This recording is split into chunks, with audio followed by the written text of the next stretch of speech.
Eh, hindi ko kailangan pumunta ng US. Sabi ko, bakit kailangan ko pumunta? Ang reason niya is para sa mga bata. So, undecided talaga ako. I had to give up everything, career. Yung love na love kong trabaho na yun lang ang alam kong gawin. Kundi umarte at mag-artista. Iiwanan ko yon. Change talaga sa akin lahat. I had to give up para sa mga bata, para sa kanya. Sabi nila, pag may asawa ka na, so kailangan mong, kailangan mamili kasi yun na yung pamilya mo, di ba? But yun yung nasasad ako nun. Kasi pumunta ako ng US na hindi talaga ako prepare. Pinagpapasalamat ko. Lahat ng mga taong dinaanan ko, mula nung nag-umpisa ako, bilang artista, bilang child star, I'm very, very thankful po sa inyong lahat. Mga taong nakasama ko mula sa pag-akyat ko at pagbaba. Sa mga taong tumulong sa akin, nagbigay ng break. Utang na loob ko po sa inyo lahat yon kasi naniwala kayo sa akin. Hindi kayang bayaran ang utang na loob. Hindi kayang palitan ng pera or kahit ano. But I'm so grateful. Matagal na po nating hindi napapanood sa telebisyon at sa pelikula si Miss Leni Santos.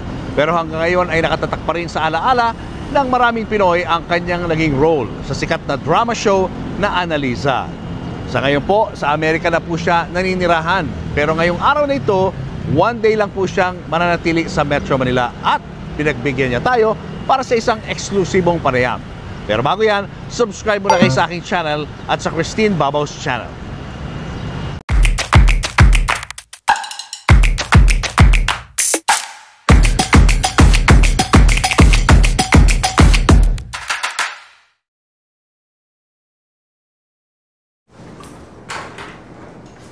Hello! Hi, Leni! Hi, Julie! Hello! Gusta? Pareho pa rin itsura mo, ah. Hindi nagbabago. Oh my God! Pasensya na po yan. Okay lang, okay lang. Galing ka ng US? Galing ako, nagpunta muna kami ng Tokyo. Ay, for you, for you. Oh my God! Oh, from us. Pa kayo. Salamat. So, galing ka ng Tokyo? Yes, kasi yung anak kong lalaki, taga Tokyo, naka-base siya sa Japan. So, okay. from Las Vegas, pumunta kami ng Tokyo, nag-stay kami doon for ilang days, dumiretso. Guys, ang swerte natin ngayon dahil kasama natin ang the girl with the $1 million legs, Miss Leni Santos. Hi, Leni! Hi, Julie! Grabe, na-miss ka namin. Ay, na-miss ko din kayo. Sobrang tagal ka na namin hindi napapanood sa TV. Nung teenager ako, estudyante ako, pinapanood kita lagi doon sa Annalisa. Wow! Umiyak ka rin ba? Minsan, no? O gusto mo rin ba akong sabunutan? Hindi naman.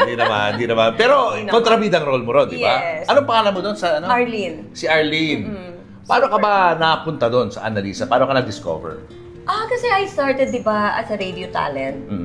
Mentor ko si Tina Loy, tapos sila Tito Lito Ligaspi, the writer Gauten Chigoles, and then yung producer si Ray Benedicto. May mga radio programs Siya yung producer. Voice talent ka doon? Oo, voice talent Drama? ako. Drama. And you were how old? Oh my God, I was 9 years old. I was 9 years old. Nagboboses lalaki pa ako. Oh my God. 9 years old? Oo. Ganon. Tapos, yung director, Hil Soriano, yung mga Sorianos is nasa radio din noon. So, paano ka napunta sa radio? Actually, napunta ako sa radio because my ate nag-audition. Dinaga. Ayaw niya. Ako yung itinulak. Kasama lang niya ako. Parang, ayoko. Sabi niya ganyan. Sabi ko, ha? Ikaw na umakyat. Ayun, ako ang natuluyang mag-audition. Pero, unfortunately, talo ako. Hindi ako nakuha. And then, ako yung parang tipo ng bata. Na bata pa lang ako, I know na pag na-challenge ako, sabi ko, bakit hindi ka sumusuko? Oo. Ako hindi pong, bakit ako hindi nakuha? I think magaling naman ako, ang yabang Parang sabi ko, binigay ko naman yung best ko. Alam mo, tumakbo ako. Na-meet ko yung writer, si Gauten Chigoles. And then, sinabi ko sa kanya na, ay, tulungan niyo po ako. Gusto ko pong mag-artista. Hindi, talaga, yun ang nasabi ko. Parang, sabi ko, kailangan manalo ako or makuha ako.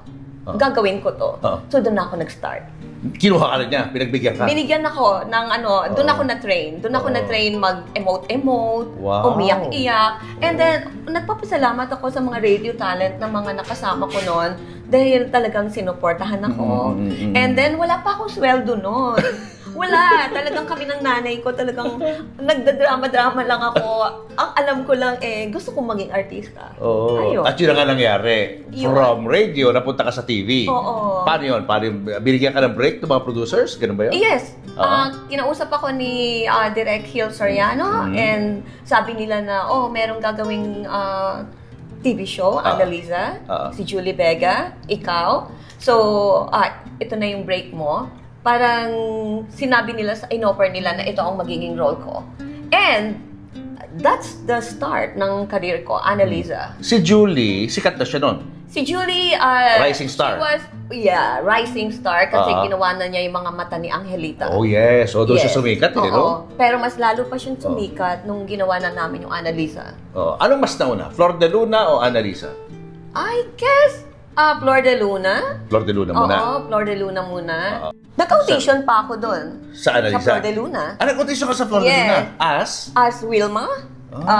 Pero hindi ako nakuha. Wilma is the kontrabida? Oo, the kontrabida. Hindi ako nakuha. Siya, I think, siya yung kontrabida no, nag-audition ako. Hindi rin ako nakuha. Sabi ko, hindi pwede to. Lumipat ka sa kabila. I think it's the timing. Naniniwala ako sa... maybe if it's not meant to be, hindi para sa'yo, hindi para sa'yo.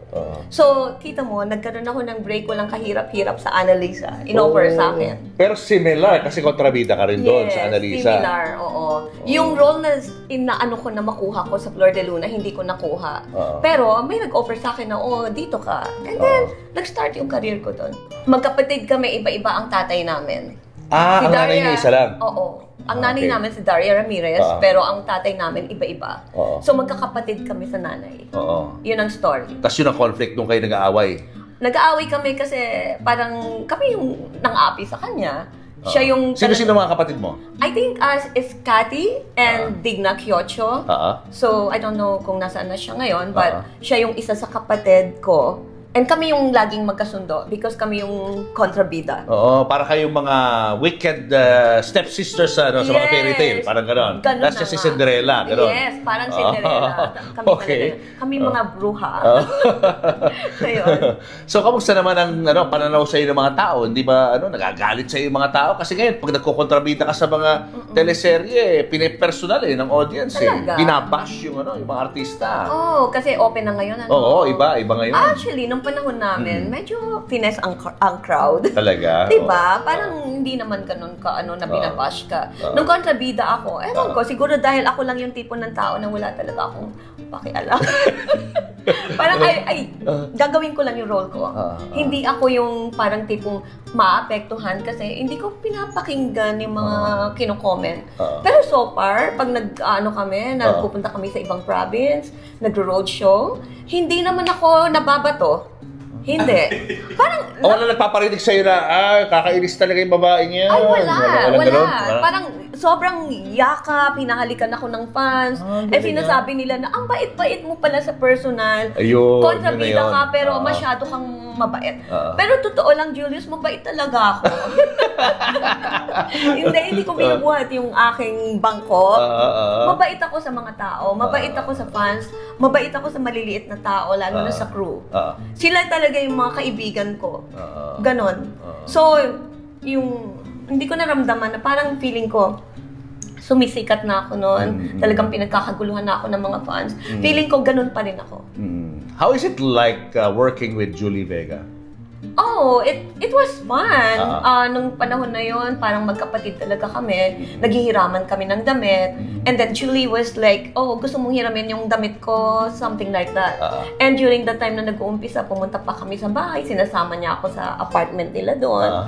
So, masaya. Pero siguro nung dumating yung time na medyo sumisikat-sikat na, parang iba na yung namin. Paano? I guess, siguro kasi pag nag-uumpisa pa lang kayo, parang tipong sobrang close as talagang parang magkapatid. Pero syempre, sumisikat na rin naman siya no, nung time na yon. Busy na siya. So ako, may iba na rin akong landas na ginagalawan. So parang hindi na rin ganun ka-close. Yeah, but I remember Julie as a good person, malambing, and yeah, minsan ang kasikatan nagpapa-close or nagpapahiwalay sa magkaibigan. Parang ganun. But so far, hindi ko makakalimutan yon. It was a big break and lahat ng pinagsimulan ko, very grateful ako. What about si PJ na kalab team mo, di ba? Hindi pa kayo nagka-developan habang ginagawa niya yan? Alam mo, lahat ng tao naniniwala na, sila na. Talaga ang dami nagmamahal sa amin and they believe na talagang kami. But sa totoo lang, PJ and I, hindi talaga nagkaroon ng relationship. Siguro more on ang focus is trabaho. Lalo na ako noon na talagang, eto na ako, magtatrabaho na lang ako. Hindi ko na iisip yun yung parang mai-in love ako.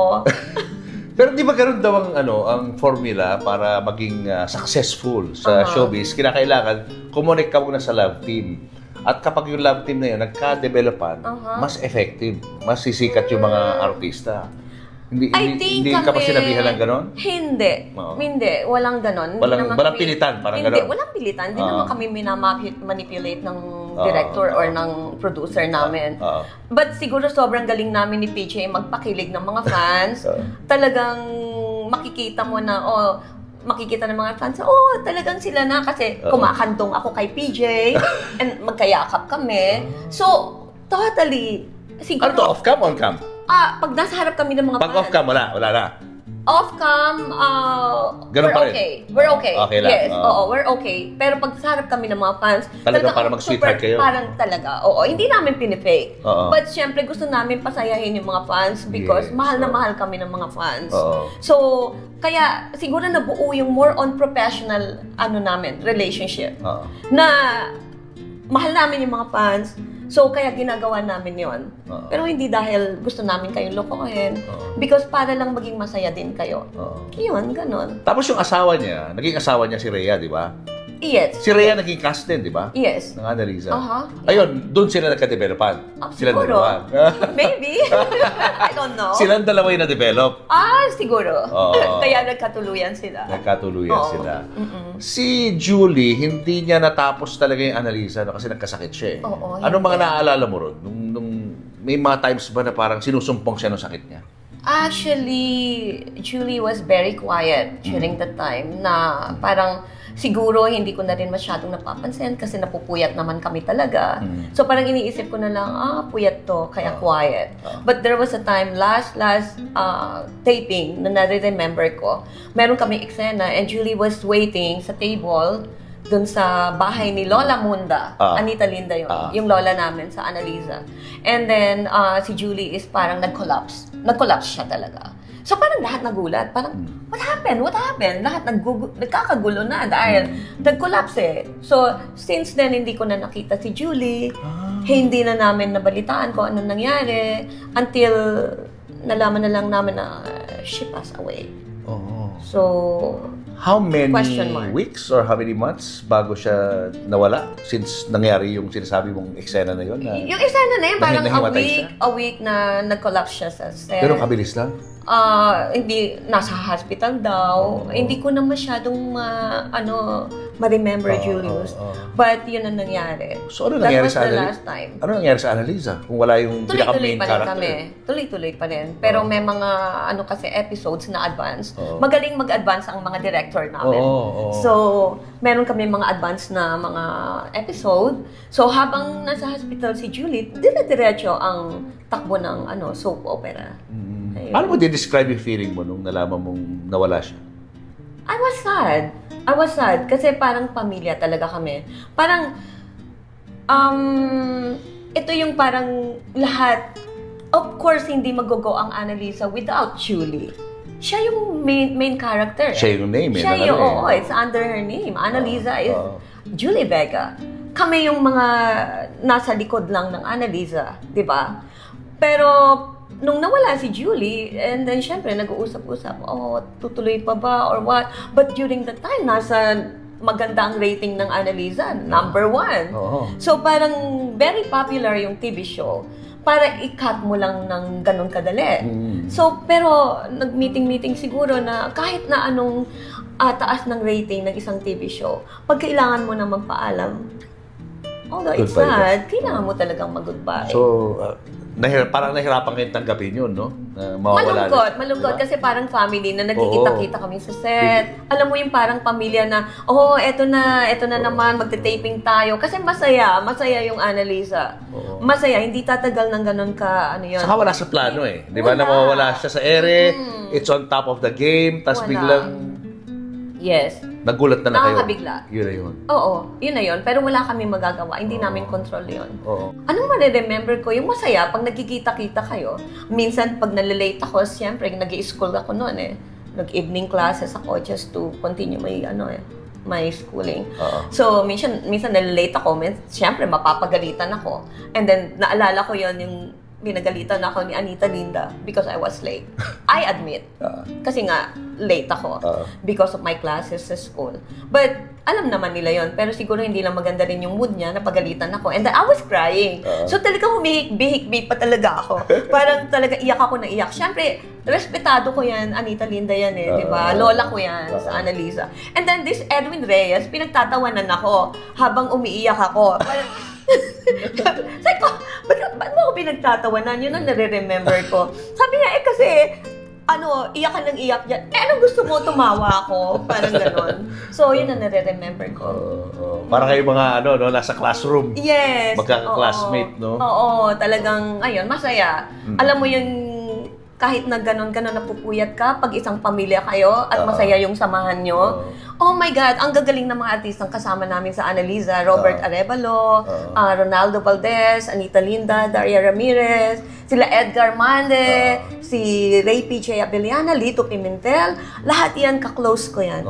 So, yeah. So, nakakamiss. When a door closes, another door opens. Ito na yung bagong chapter ng ng career mo. Ano pa mga ginawa mo? Yung mga Ibong Pipit, drama. Drama.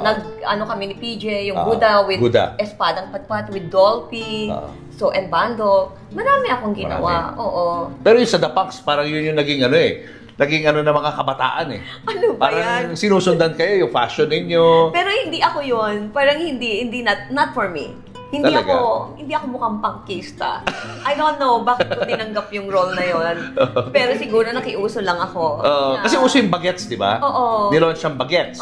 So kayo yung The Punks, yung sagot ko sa bagets. Siguro kasi hindi ako ang nagde-decide ng career ko noon. So siguro kung ngayon ino-offer sa akin, I don't think para sa akin. Bakit? Bakit ayaw mo yun? Because hindi ako pangkista. Hindi ako mukhang pangkista. Role lang naman eh. Oo nga, role lang. Sumasayaw-sayaw, pangkista, ay nako. But you have to do it kasi role lang naman, di ba? Pero pag tinignan mo, wala sa character ko yun, di ba? I mean, siguro magko-kontrabida na lang ako. So is that something you regret? Doing it? No, hindi ko pinagre-regretan lahat ng ginagawa ko. Lahat ng ginagawa ko at nagawa ko, hindi ko pinagsisisihan. It's one experience na kailangan pasalamatan ko. So when I look back, ginawa ko pala yun. Parang di naman bagay sa akin yun. But okay lang. Lahat. Ano pa mga movies ang ginawa mo after that? Nako, marami akong ginawa with Tito Vic and Joey. With Dolphy, nga Espadang Patpat, yung Guda, nag-hit talaga sa Takilya yon. Guda? Talagang, Tito Vic and Joey, Tito Panchito, ako at si PJ, ang main character doon. Okay. So talagang pinagkakaguluhan talaga kami. It was fun. Masayang katrabaho ang Tito Vic and Joey. Mababait sila. Gano'ng karami movies na nagawa mo? Marami. Hindi ko na nga mabilang eh. Pero marami? Marami talaga. Iba-ibang role. Sa Ngalan ng Anak, Ibong Pipit, Guda, Espadang Patpat. Ano pa ba yung mga nare-remember ko? I remember po with Anthony Alonzo. And action. Leading lady ako. So, naliling pa nga ako sa kanya noon, di ba? Wow, talaga?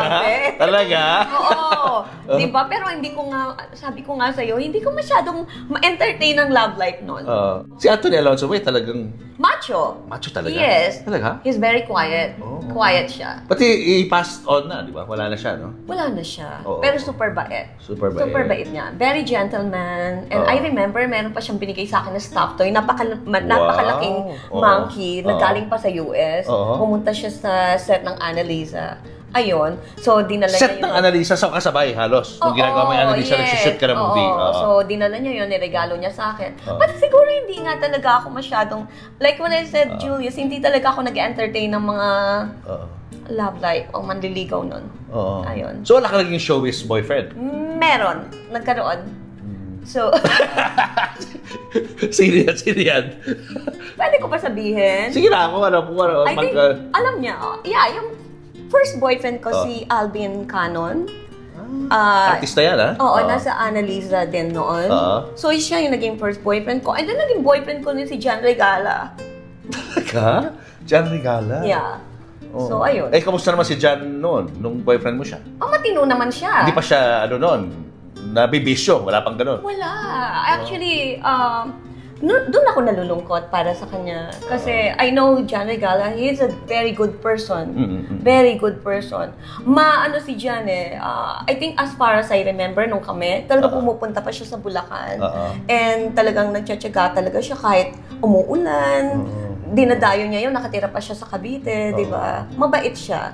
And I remember yung mga sweet moment namin na nagluluto pa siya ng itlog. And then, I remember yung first na sumweldo siya, binibigyan niya talaga ako ng pera. Sabi niya, mag-grocery daw. Sabi ko, Jan, no. Parang ganun. Ganun siya kabait. Mabait siya. Nalulungkot ako, ba't siya nagkaganon? At magaling na artista. Magaling na artista. Very humble. As far as I know, talagang mabait talaga siya kahit sa mga maliliit na tao.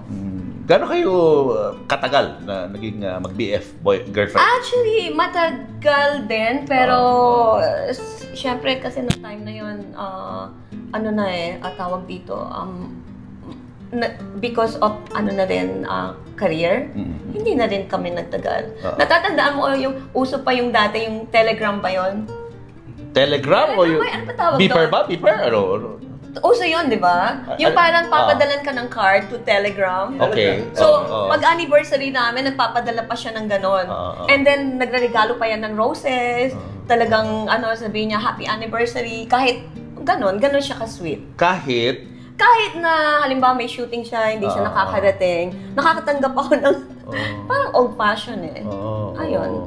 Basta yun ang nare-remember ko. And then after John, meron pa ba? Na artista? Siyempre. Hindi na artista. Iba na yung mundo ko. Akala ko, artista pa rin. Wala na? Hindi na. Wala na. Okay. Dapat mag-ano ka, di ba? Mag-EST ka.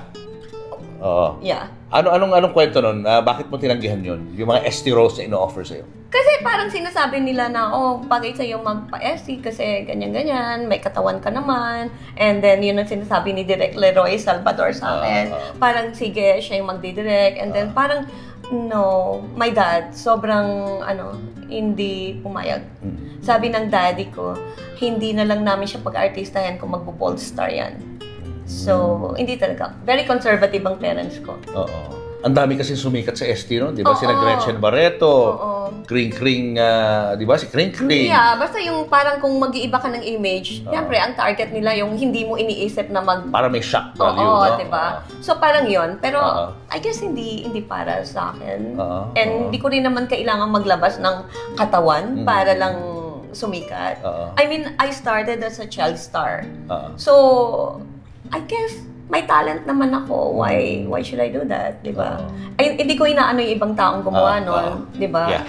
Wala akong gustong sagasaan. Pero siguro, it's my point of view, yun lang. Hindi ko kailangan gawin yun. Pero kung you went on to do mga drama movies, yes. Tuloy-tuloy yun. Lahat. Drama, comedy, mga ganun. Yeah. Okay naman. Si FPJ, ba nakatrabaho mo rin? Tito Rani, no, hindi. Si Tito Dolphy lang. Si Dolphy. Oo. Saka TVJ, no? Oo, TVJ. Tito Rani hindi. Sad. Sana nakatrabaho Oo, kompleto na sana, no? Kompleto Kung na nakuha sana. mo yung mga Nora Aunor. icons. Nakatrabaho ko si Ate Guy. Condemn. Yeah. So, si Ate B, hindi ko pa Hindi rin, hindi ko si siya Ate B. nakatrabaho. Yeah. But, ayun, so far, Nora Aunor, Tito Dolby, and Tito Eddie Garcia, Robert Arevalo, Ronaldo Valdez, Dante Rivero. Some of the icons, no? Yes, nakatrabaho mo. Ang swerte mo, ha? Oo naman. Especially Dolphy, di ba? Oo, tatay-tatay ko pa si Tito Dante Rivero noon, di ba? Tapos nagkaroon ako ng isang TV guesting na siya naman, asawa ko. Parang, parang sabi ko, weird. Weird, yeah. But artista ka kailangan mong gawin yun, di ba? So, ayun. Masaya. Masaya maging artista. Paano mo na-meet yung husband mo? Because, yung tatay ng mga anak ko. Because, I think galing siya ng US. And then, yung tatay niya is director that time. Director ko. Si Tito Leroy Salvador. Doon ka siya na-meet. So, ayun. Doon na nag-umpisa ang love story. But I didn't know. Hindi ko talaga alam. Hindi mo alam na? Hindi ko alam na siya yung magiging asawa ko. And hindi ko rin alam na siya magiging tatay ng mga anak ko. Siya ba ang reason kung bakit ka napunta ng US? Yes, siya ang reason. Paano? Dahil sabi niya, may ginagawa pa akong TV show, yung Sa Puso Ko Ingatan Ka sa Channel 2. And then, he decided na doon na kami sa US. At first, ayoko. Ayoko talaga. Ayoko i-give up. Unang-una, I'm okay. Meron akong career, meron akong TV show, kinukuha pa rin naman ako ng Channel 2, di ba? Parang, hindi ko kailangan pumunta ng US. Sabi ko, bakit kailangan ko pumunta? Ang reason niya is para sa mga bata. So, undecided talaga ako. I had to give up everything, career. Yung love na love kong trabaho na yun lang ang alam kong gawin, kundi umarte at mag-artista. Iiwanan ko yon. Change talaga sa akin lahat. Lahat change. And then at the same time, I'm very, very close with my mom, sa nanay ko. Yung parang, hindi ko kayang iwanan ng family ko because of yung closeness. I had to give up para sa mga bata, para sa kanya. Sabi nila, pag may asawa ka na, so kailangan mong, kailangan kang mamili kasi yun na yung pamilya mo, di ba? But yun yung nasasad ako nun. Kasi pumunta ako ng US na hindi talaga ako prepare. Hindi ko alam kung ano yung pupuntahan ko. I never dreamed na pumunta ng Amerika. Wala sa plano ko na pumunta ng Amerika. Hindi ko pinangarap yan Dahil nga sabi ko, I'm okay in the Philippines. Meron pa akong trabaho na nagtatrabaho pa ako sa isang job aside sa TV show. So I'm making good money naman. So bakit ko kailangan, di ba? Right. Ayun, yun ang reason. Dahil sa mga bata. Nag-give in ka sa kanya. Nag-give in ako. Nag-give in ako kasi sa akin, family first. Palagi, pag tinanong mo ako, career or love? I always choose love. Kasi ang pera kinikita. Ang career nagagawa. Ang pagmamahal sa pamilya, pagmamahal mo sa mga anak, sa asawa, hindi mo yan basta-basta makikita, di ba? Ganun ako. So, nag-give up ako sa career ko to follow yung gusto ng ex-husband ko. Ilan ang anak nyo ron nung time na pumunta ka ng US? Dalawa. Dalawa na. Oo. Ayun. Paano ka nagsimula doon sa US? How? Shocking. Why is it shocking? Kasi ganito, di ba? Sanay ako na, di ba, Julius?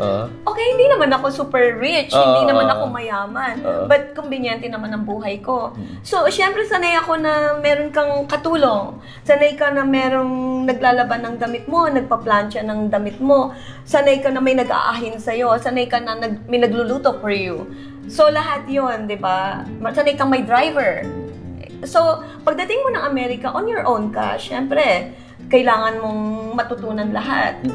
Kailangan mong magluto. Although, marunong naman ako magluto. Kailangan mong magluto, maghanda ng pagkain para sa mga anak mo. Kailangan mong maglaba. And then, first time ko sa US, nagpa-plancha pa ako ng damit. Ganon ako dahil ayoko nang lukot yung damit, ganon. So parang umiiyak ako. Parang sa loob-loob ko, oh my God, bakit ako pumunta ng US? Parang hindi. Pag tinitingnan ko na lang yung mga anak ko, tapos yung mga anak ko, spoiled yan sa Philippines, di ba? Nung nasa US na kami, syempre kailangan mong mag-budget dahil hindi na pwede yung buhay na katulad sa Pilipinas na kung anong gusto nyo, sige, bigay lang ako ng bigay ng pera. Diba? And then one time yung anak ko, tatanungin ako, Mom, bakit pag nung nasa Philippines tayo, pag sinabi namin gusto ko to, binibili mo kagad? But ngayon, hindi. Parang, paano may explain yon, diba? Yes. Pero, merong kang natututunan sa buhay na natututo kang maging matatag. Hindi, syempre binibaby ako ng parents ko dati, di ba? Ng daddy ko, ng nanay ko. Nung pag-iisip mo ganyan na lang, lahat, parang senyorita ka, di ba? Parang ngayon, ako na lahat yung gumagawa. And then dumating pa yung time na, ayoko na mag-plancha. Ayoko na nito. Pero sa US naman may washer and dryer. So madali lang maglaba. Ngayon, tapos yung, syempre, kailangan mong i-adapt ang sarili mo. Because kailangan, iba na yung kapaligiran mo eh. Hindi na yung nagtatagalog ka. Doon kailangan lahat ng kausap mo, English na. Diba? So, ayun. Ano naging trabaho mo? Yung unang-una mong trabaho? Ang dami kong naging trabaho, pero so far, I'm very, very grateful and so blessed. Nagkatrabaho ako sa isang realtor. Okay. Binigyan niya ako ng trabaho sa mortgage company. So, nagtrabaho ako sa law office. Nakipag-deal ako sa mga adjuster. So, parang nag-legal assistant. So, lahat yan. And then, nag-bank teller ako. And then, nagtrabaho ko sa Alahas, sa jewelry store. It's a high-end jewelry store na diamond yung mga binibenta. So, nagtrabaho ko ng mga ganon. So, ang dami kong So, mostly office work, no? Hindi yung mahirap na klaseng trabaho kapag nagsisimula ka pala? Ay, hindi naman ako nahirapan na ganon. Siyempre, tapos nagtrabaho ko sa hotel na parang, ang tawag nila doon is greeter. So, greeter ka ng isang hotel. So, ayun, madadali naman. It depends kasi sa'yo kung ano gusto mong gawing trabaho. Maraming trabaho sa US.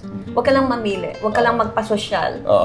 Kasi kung magpapasosyal ka, artista ako dati, hindi ko pwedeng gawin to. Okay, umuwi ka na lang sa Pilipinas, di ba? Kailangan mo mag-survive. Kailangan baguhin mo yung mindset mo. Yes, no? Kailangan. Ako naman, adjustable naman at flexible naman akong tao. Hindi ako pasosyal eh. Kahit ano, pwede kong gawin for the sake of my kids. Hindi ako yung tipo ng taong ayokong gawin to kasi anong gusto mo, magutom yung mga anak mo? Diba? Hindi ka mamimili ng trabaho at hindi ko inisip na artista ako. Although may mga Pilipino pa rin na nakakilala. Si Lenny Santos, ganyan-ganyan. Pinapagkaguluhan ako, nakikita pa rin ako. Like yung first time ko nagtrabaho sa hotel, talagang nagkagulo yung mga tao. Bakit pinagkakaguluhan? Sabi ng mga boss ko. She's an actress! She's an actress in the Philippines. Sabi ganon. So, pag tinatanong ako, may nakakakilala, ikaw si Lenny Santos? Sabi ko, hindi po. Dinideny mo? Bakit? Ayoko ng feeling na... yung pinagkakaguluhan, gano'n. Ayaw mo na. Hindi ako attentive. Iba na yung tao na yun, parang gano'n. Iba na to. Iba na tong... Parang sa mundo ko, parang, I'm very grateful na ano pa rin nila ako, na recognize. Pero sabi ko, iba na yung mundo ko. Hindi na ako artista. Isang simpleng tao na lang ako dito sa US. So, pag nakikilala nila ako, sometimes hindi ko naman ma-deny eh. Dahil talagang kilala naman talaga ako. So, sinasabi ko, hindi po, kamukha lang po ako noon. Yun, dinideny ko talaga, super deny. Ayoko ng feeling na... Ayaw mo na? Ayoko. Sabi mo nga, lahat gagawin mo para sa pamilya mo, para sa pag-ibig. Ano nangyari? Bakit kayo if you don't mind, no? Bakit kayo nag-separate ng husband mo? Siguro kasi, hindi nag-workout. Ayokong magsalita ng kahit na Julius, I'm so sorry. But hindi ako talaga yung taong ganun eh. After nangyari yung relasyon, kailangan isusumpa ko tong tao na to at sasabihin ko lahat ng mali. Of course, I'm not perfect too. Hindi ako perfectong tao. Hindi siya perfectong tao. Hindi nag-work yung relationship. Maybe may mali ako, may mali siya. So that's why. But ayokong i-pinpoint because katayan ng mga anak ko. Ano man ang nangyari, ayokong sabihin na, kaya kami naghiwalay kasi ganyan siya, ganon siya. No. I'm very, very grateful. kahit ano pa yung nangyari sa aming dalawa, we're still friends. Talaga? Nag-uusap pa rin kayo? Oo naman, oo. Hindi, ano akong tao hindi ako nagtatanim ng galit, hindi ako mataniming tao.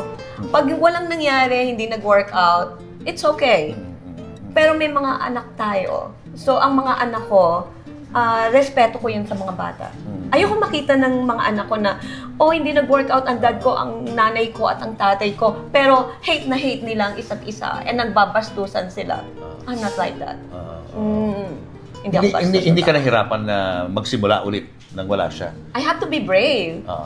I know deep inside of me, mukha lang akong iyakin, mukha lang akong weakling, pero I know myself, mukhang matapang ako talaga. Deep inside of me. Even when you were young, ano ka na Talagang, pag may gusto kang gawin, gagawin mo. Yes, determined ako. Determinado ka Pero pag tinignan mo ako, mukha akong lampa. Mukhang iyakin to. Mukhang tatanga-tanga to. That's what, when you look at me, sasabihin mo, ay, wala yan, tanga yan, or iyakin yan, madali lang yan. But you know what? I'm a strong person. Deep inside of me, matapang ako. And this experience made you stronger as a person, no? Yung mga challenges na, every time may challenge na dumarating sa buhay mo, mas lalo kang lumalakas. Oo, tsaka madasalin akong tao. Palagi ako nagdadasal. Hindi ako madalas magsimba, pero katulad sa mga anak ko, palagi kong tinuturo na magdasal lang kayo. Malakas ang faith ko sa God. Lagi kong sinasabi, pag hindi nangyari yon, hindi ko nakuha yon, hindi gusto ng God. Pag nangyaring ganito, hindi tama para sa akin. So, only God knows kung ano, naniniwala ako sa destiny. May book ka na yan, di ba? May libro ka na. Yung libro ng buhay mo, nandiyan na yan, hindi mo yan mababago. Kahit baluktutin mo, kahit magplano ka, pag hindi mangyayari, hindi mangyayari. So, ganun ako. Yun ang pananaw ko sa buhay. Yung faith. Faith sa God and yung destiny. Sino naman ang maganda, no? At least, nung naghiwalay kayo, hindi kayo magkaaway. Hindi. At sabay kayong, nire-raise niyo yung mga anak niyo together. Oo. No? Kaya sabi ng anak ko, Ma'am, kahit naghiwalay kayo ni Dad, hindi namin naramdaman na walang pagmamahal. Because, siguro kung mapagmahal kang tao, kahit anong sakit, kahit anong nangyari, ang focus mo yung mga bata. And then siguro natututunan din nung ex-husband ko na, oo nga naman, hindi tayo nag-work. Pero mag-work yung relationship natin as a parent na lalaki yung mga batang matitino at mapagmahal din because pinalaki mo ng pagmamahal. Ayun ang paniniwala ko. So ayan, tingnan mo naman, nakita mo naman sila. Mababait talaga sila. Did you find another love after Jeffrey? Oo. Tell us about this guy. Sino siya? It didn't work out. Ay, hindi rin. Ganun siguro talaga. Pinoy din to, Pinoy? Yes. Yeah, Pinoy. And then after this guy? After this guy, ayoko na. Ayoko muna. No, hindi ako nagsasalita ng tapos. Wag muna. No. If it comes, it comes. Yes. Hindi ako naghahanap. Katulad ng mga kaibigan ko, mag-online ka, maghanap ka, merong mga match.com or something. No. I'm not like that. Hindi. Parang gusto kong magpahinga. Gusto kong mag-focus sa sarili ko. Gusto kong, kasi pag nagmahal ako, ganito ako pag nagmahal ako, pag mahal ko tong tao na to, I'll do everything for you. Through thick and thin. Ako yun. Ako yung tipo ng tao na yung sinasabi ng pag may wedding day, through thick and thin, in sickness and in health, ganun ako. Yun ang description ng sarili ko. So, pag hindi ganun na nangyari, ay, okay na. Magiging happy naman ako kasi yung mga anak ko naman nandyan. Madali ka bang bumitaw sa relationship? Hindi. Nagtsatsaga ako kahit naman. Lumalaban ka? Yeah. Bago mo naman bitawan ng isang relationship. Sinisave mo yan Pero expressive ako So, hindi ka manghuhula sa akin. So, pagka medyo sinabi ko na sa'yo yung nararamdaman ko, kasi nga expressive ako, hindi kita paghuhulain na, bakit to ganito? I will let you know. I will talk to you. Pero pag napagod na ako, parang, that's it. Ayoko na. Kasi parang, hindi naman ako bibitaw ng ganun-ganun kadali. Diba? Kung pwedeng ayusin natin. Hindi ako yung tipo na, bakit nagagalit to? Maghuhula yung lalaki, bakit nagagalit? Bakit? No, I will tell you kung ano nararamdaman ko. Pero kung ikaw yung tipo ng lalaki na wala kang pakialam sa feeling ng partner mo, then that's it. Hindi to mag-work out. Right? Tama. Hindi mag-work out. Kahit anong gawin mo, hindi mag-work out. Kasi, like ako, kung expressive ka at ikaw hindi, so paano tayo magko-communicate? Tama. No. Kailangan talaga magtulungan kayong dalawa, no? Maging hindi. understanding kayo sa isa't isa. Dapat gano'n. Di ba, wala namang perfectong relationship True. Pero ang communication ng isang tao, very important. Oo. Importante. Ako talaga, ayun, ganun talaga. From the beginning up to the end, black and white akong tao. Black and white ako. Kung ano nakikita mo sa akin ngayon, yun ang makikita mo. Hindi ako tatalikod sa'yo na, fake yan. No, I'm not. Hindi ako magpe-fake ng kahit anong nararamdaman ko. Pag mabait ako, mabait ako. Pag galit ako. Pero pag gusto kitang kausapin kita. Ayun, ganun ako. Well, congrats for raising two beautiful kids, no? Na successful na rin in their own right. Di ba? Yes. Mga adults na rin eh. Yes, of course. Napapanood nyo ba yung mga movies niya? Opo, napanood ko dati. Anong movie to? Nakita ko yung kay Dolphy, nakasama mo. Espadang Padpad. Yes, Yeah. that one. Yung Mara Clara, I've seen some scenes. Yeah. Mara Clara, with Judy Ann and Gladys Reyes. Yeah. And during the time nung maliit ka pa, kasama kita nag-shooting nun. Remember? Mahabol siya sa akin dahil nga gusto niyang sumama. And during that time, nagbuntis ako sa Mara Clara, nasa loob ka ng tiyan ko, Jappy. Remember that? So you are born... Do I remember that? Hindi niya ma-remember yun. Sorry. No, you were there. No, hindi mo na-remember, but I think you were born as an actor. I was one of the... Alam mo kung bakit? Kasi umaarte ako noon, nasa loob ka ng tiyan ko. Oo nga. So, oh my God, lahat ng drama, ginawa ko, and then during the time, buntis ako sa'yo noon. Mommy was pregnant. Yeah, me too. I was acting in your stomach. Co-actor siya. Yeah, you are my co-actor. Diba? You were acting too. Baka meant for you. Yeah. For me? Yes, why not? Right? And you will be a kontrabida too, because I was kontrabida eh. Nika daw wants to be a kontrabida. Pwede rin, no? Tumataas Like mom. Taray ako. Just kidding. Sige nga, paano magtaray? Hindi ko alam. Wag sa spot. Yeah, marunong siyang umarte. And she can sing and dance. Okay na ako mag-extra po. Siya daw mag-extra? No. You will be... Nasa dugo yan. Napagiging artista. It's in your blood. Yeah. Nasa dugo. Salvador. Anong work mo sa US? Nurse po. Nurse ka. Ikaw, based ka sa Japan eh, no? Opo, pero hindi na ako military po. Anong ginagawa mo ngayon sa Japan? Logistics po. I work at a bio pharmacy. Okay. And also, nag-i-school pa rin siya, di ba? Computer engineer? No, I switched it to business administration. Business Start my administration. own business. Nice. He wants to be a businessman. No plans to go back to the US? I do. Pero I think it's better po when I have kids to raise my kids in Japan because it's safer. Okay. What about the Philippines? It's nice, pero hindi ko po kaya drive or go around. I think for me it's better to just visit family and enjoy my time here, but I don't know if I could travel around, if I'm being honest. You can? Traffic eh, no? You won't be able? It's completely different driving in America and sa Japan.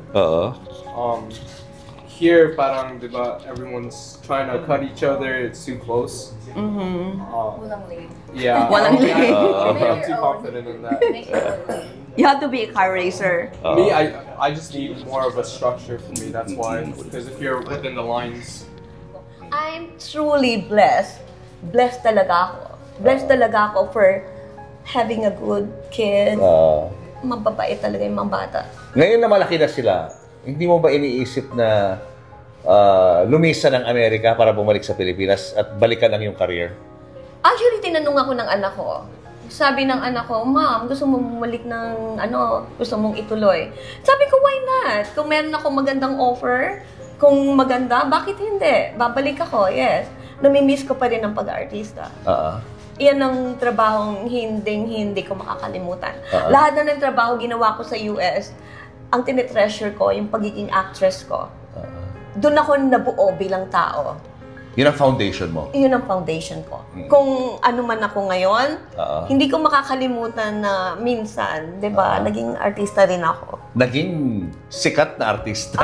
Salamat, Julius. Di ba? Yes. At open na open ka in case may mga mag-offer sa'yo mga magagandang roles. Oo naman. Hindi mo tatanggihan yon? Hindi naman. Hindi ako tatanggihan.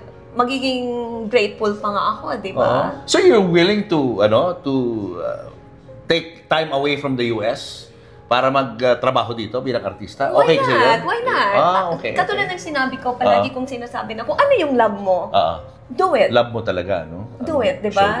For the love, pwede mong gawin. Kasi ang trabaho, palagi, hindi ako natatakot sa changes.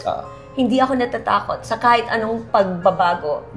Di ba? Pwedeng maging tama, pwedeng maging mali, but at least sinubukan mo.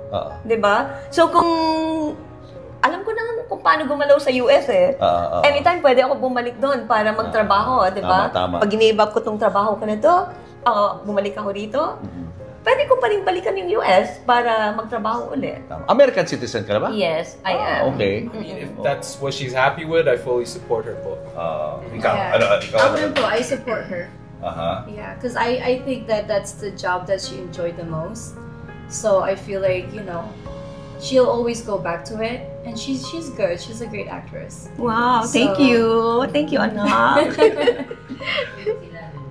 I think she's just, that's her calling in life, so even when we're at home, she has some type of scene. What? Dramatista si Mami? Yeah, laging may scene drama. Gigising. Like it's just, I don't know. In the morning when she wakes up, it's just like the start of a scene every day. Please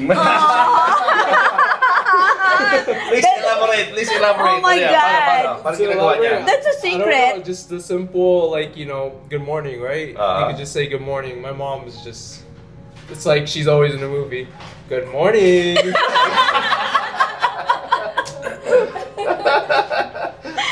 For me, maybe I'm just monotone, but diba laging, just good morning, Mom. Just good morning. Si Mom laging parang my animation, my added extra. But I'm sincere when I said good morning. I know you're sincere, it's just funny. So you think that I'm acting?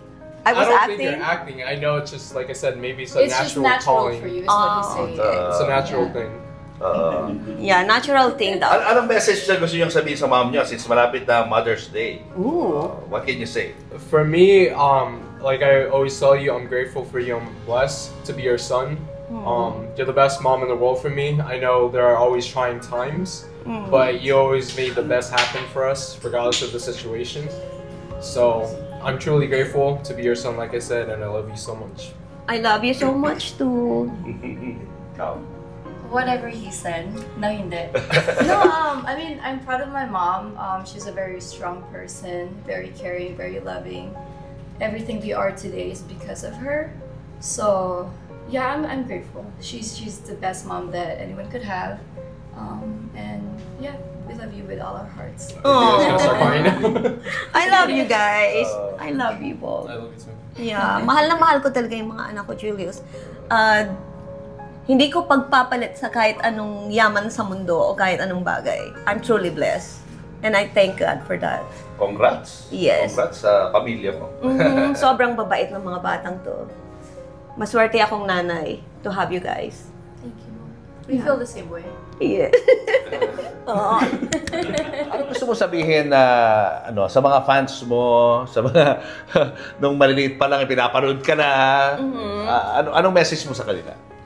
Ang message ko sa mga fans na nakaka-recognize pa rin sa akin, maraming salamat po sa inyo kasi kahit papano hindi nyo nakakalimutan ang isang Leni Santos.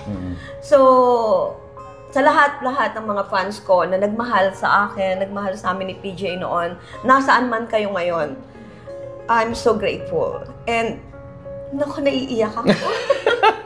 Kaya ka pa naging emotional. No, I know ha. Pero kasi naiiyak ako pag binabalikan ko yung nakaraan. Talagang sako-sako yung mga fans na letter from the fans. Hindi ako nagkaroon ng chance sagutin lahat. Yun ang siguro isa sa mga bagay na nafe-feel bad ako. Kasi yung mga fans talaga nagpapadala talaga. Sako, Julius. Ang dami kong letters from the fans para mapadalan mo ng mga pictures. Hindi ko nagawa lahat yan. And then, syempre, ang pinagpapasalamat ko, lahat ng mga taong dinaanan ko, mula nung nag-umpisa ako, bilang artista, bilang child star, I'm very, very thankful po sa inyong lahat. Mga taong nakasama ko mula sa pag-akyat ko at pagbaba, sa mga taong tumulong sa akin, nagbigay ng break, utang na loob ko po sa inyo lahat yon kasi naniwala kayo sa akin. Hindi kayang bayaran ang utang na loob. Hindi kayang palitan ng pera or kahit ano. But I'm so grateful. Tita Tina Loy, I'm so grateful for you. Kay Tito Robert Arevalo, na pinaglaban ako dati. Nagkaroon ako ng naiiyak talaga ako. Sorry. It's okay. So yeah, marami. Tito Lito Legaspi, one of my mentor, yung tatay nila Zoren. Yes, parang tatay ko na yan. Maraming din nakakaalam, but I was very, very close to Tito Lito Legaspi. And they're very, very, talaga. Tinulungan nila ako. So yun, lahat ng mga producer, Channel 2, GMA7, yes, of course. Salamat. Oh my God! Okay. Ayokong umiyak, pero ba't ako naiiyak? Ayun po. Okay lang yan. And thank you, Julius. Yeah, thank you, Julius. Also, salamat. Maraming salamat sa iyo kasi nag-take ka talaga ng time para puntahan ako dito. Oo naman, ikaw pa. Salamat talaga. Malaking bagay. May naisip tuloy ako, ngayon ko lang na-realize, may hawig ka pala kay Bea Alonzo. Oh my God! Pwede ka palang tita or mami ni Bea Alonzo. Oh my God. Sa isa sa mga movies niya. Bea. Ganon. Pwede. Oh my God. Thank you. Yeah. So, ayun. Naiyak ako. Emotional ako eh. Grabe, hindi ako. Siyempre, And kumusta sa wife mo, kay Tintin? Oo naman. Idol ka nun. Hi, Tintin. Yung The Punks daw, paborito niya nun. Sana nakita tayo. Next time. Yeah. Thank you so much. And I hope na makabalik ka muli sa showbiz. Kasi ito talaga yung love mo eh. No? Sana one of these days mapanood ulit kita sa telebisyon o kaya sa mga movies. Sana ulit, Julius. Makita ulit tayo and si Tintin and sana kung gusto ng God, mangyayari. Yes, Lagi ko sinasabi, pag gusto ng God, mangyayari. Tama. Pag ayaw niya, hindi mangyayari. So, just leave it up to Thank you so much. Thank you so much. Good luck sa'yo. Good na. Pag naman nakikita akong ganun tao, gusto kong tumulong kahit na walang-wala talaga ako. Sabi nga ng iba, walang-wala ka na, tumutulong ka pa. Sabi ko, hindi, ganun yung ko eh. Yun yung pagkatao ko. Kahit na walang-wala talaga, mas maganda yung tumutulong. Kasi importante sa akin, yun nga, walang sakit yung mga anak ko. Talagang, din lang po. Papasalamat ako sa Diyos po na ganun po. Sa kasanto. Oo, kaya nga, i-share natin yung blessing natin, Mamo, kay Ronald. Ayan, may ibibigay sa'yo si Mamo Tintin. Ayan, ito ibibigyan ka ni Mamo Tintin ng 5,000. Sa atin yan, baboy na atin. Hindi, bibigyan ko si Ronald ng 20,000. Thank you, Papa. Bibigyan ko si Ronald ng 20,000 pesos. Ha? Kaya, Ronald. Dahil mabuting tao ka, Salamat po. deserve mo yan na ikaw ay matulungan namin sa iyong mga pangangailangan. Ito, Papa po. Oo. Para sa'yo. Suot mo yan, ha? Julius and Tintin would like to thank the following. Pure Gold, always panalo. David Salon, wherever you are, whatever you do, David Salon brings out the best in you. Raja Travel Corporation, with you on your journey. David's Cologne Love Mist. To order, message TonyBBabaw@gmail.com. Enagic from Japan, Kangen Water Machine.